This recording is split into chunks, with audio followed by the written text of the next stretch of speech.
Hello നമസ്കാരം, എല്ലാവർക്കും എൻ്റെ പുതിയൊരു വീഡിയോയിലേക്ക് വീണ്ടും സ്വാഗതം. അപ്പോൾ ഞാൻ കഴിഞ്ഞ 2 വീഡിയോയിൽ ചെയ്തതിൻ്റെ ഒരു ബാക്കി കൂടിയാണ് ഇന്നും ഒരു വീഡിയോ ആയിട്ട് ചെയ്യണത്. കാരണം എനിക്ക് ഒരുപാട് കമൻസ്, എൻ്റെ കൂടെ ജോലി ചെയ്യുന്ന ആൾക്കാർക്ക് നിന്ന് എനിക്ക് ഒരുപാട് കമൻസ് വന്നിട്ടുണ്ട്. അപ്പോൾ ഓല് പ്രത്യേകം ഒരു പോയിൻ്റ്, ഈ പോയിൻ്റ് ഫാരിസ് നീ പറയണമെന്ന് പറഞ്ഞിട്ട് 1-2 ആൾക്കാരിനോട് ഈ പോയിൻ്റ് പറഞ്ഞു. അങ്ങനെ ആ പോയിൻറ്റിനും കൂടി ബേസ് ചെയ്തിട്ടാണ് ഈ വീഡിയോ. അപ്പോൾ നമുക്ക് വീഡിയോയിലേക്ക് കിടക്കാം. ഓക്കെ, അങ്ങനെ ആ പോയിൻ്റ് എന്താണെന്ന് പറഞ്ഞാൽ അക്കമഡേഷൻ. സൗദി അറേബ്യയിൽ അക്കമഡേഷനെ കുറിച്ചിട്ടാണ് എല്ലാവരും എന്നോട് പറഞ്ഞ് വീഡിയോ ചെയ്യാൻ വേണ്ടി.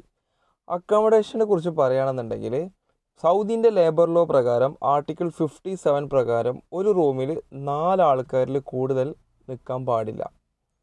അതാണ് സൗദിൻ്റെ ലേബർ ലോ. ഞാൻ മുന്നേ പറഞ്ഞിട്ടുണ്ടായിരുന്നു സൗദിൻ്റെ ലേബർ ലോ എത്രത്തോളം സ്ട്രോങ് ആണെന്നുള്ളത്. സത്യം പറഞ്ഞാൽ സ്ട്രോങ് അല്ല, ചില ഏരിയയിൽ സ്ട്രോങ് അല്ല എന്നുള്ളത് തന്നെയാണ് നമുക്ക് പറയാനുള്ളത്. കാരണം 4 പേര് അല്ല പല കമ്പനികളിലും റൂമിലുള്ളത്.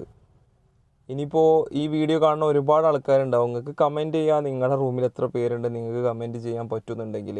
കാരണം ഞാൻ കണ്ടതാണ് 4 പേരിൽ കൂടുതൽ റൂമുകളിലുണ്ട് സൗദി അറേബ്യയിൽ, ഒരുവിധം എല്ലാ കമ്പനികളിലും ഉണ്ട്. അപ്പോൾ ഇതിനെതിരെ നമുക്ക് അവിടുന്ന് ചോദ്യം ചെയ്യാനോ അവിടുന്ന് അതിനെതിരെ സംസാരിക്കാനോ ഒന്നും നമുക്ക് പറ്റൂല. കാരണം എന്താ വെച്ചാൽ നമ്മളെ നാടല്ല, പിന്നെ ലേബർ ലോ അത്ര സ്ട്രോങ്ങും അല്ല അവിടെ.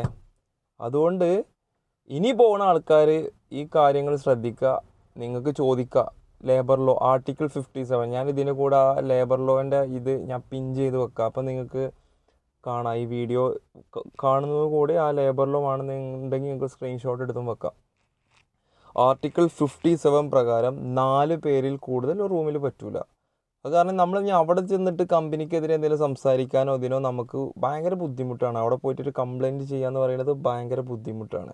അപ്പോൾ ആ ഒരു കാര്യം കൂടി ഭയങ്കര എന്താ പറയുക സ്ട്രോങ് അല്ല സൗദിയിലുള്ളത്. പിന്നെ അങ്ങനെ റൂമിൽ 6, 7, 8 പേരൊക്കെ റൂമിലുണ്ടെന്നുണ്ടെങ്കിൽ നിങ്ങളൊന്ന് ആലോചിച്ച് നോക്കി, നമ്മൾ ഡ്യൂട്ടി കഴിയുമ്പോൾ നമ്മളെ പ്രൈവസി, നമുക്ക് വീട്ടിലേക്കുള്ള വിളിക്കലും, നമുക്കൊരു പ്രൈവസി പറഞ്ഞ കാര്യങ്ങൾ അതങ്ങനത്തെ ഒന്നും ഉണ്ടാവില്ല. കാരണം റൂമിലെത്തുമ്പോൾ നമുക്ക് റിലാക്സേഷൻ വരുമ്പോൾ അഭിപ്രായ വ്യത്യാസങ്ങളുണ്ടാവും, ആൾക്കാർ കൂടുതലുണ്ടാകുമ്പോൾ.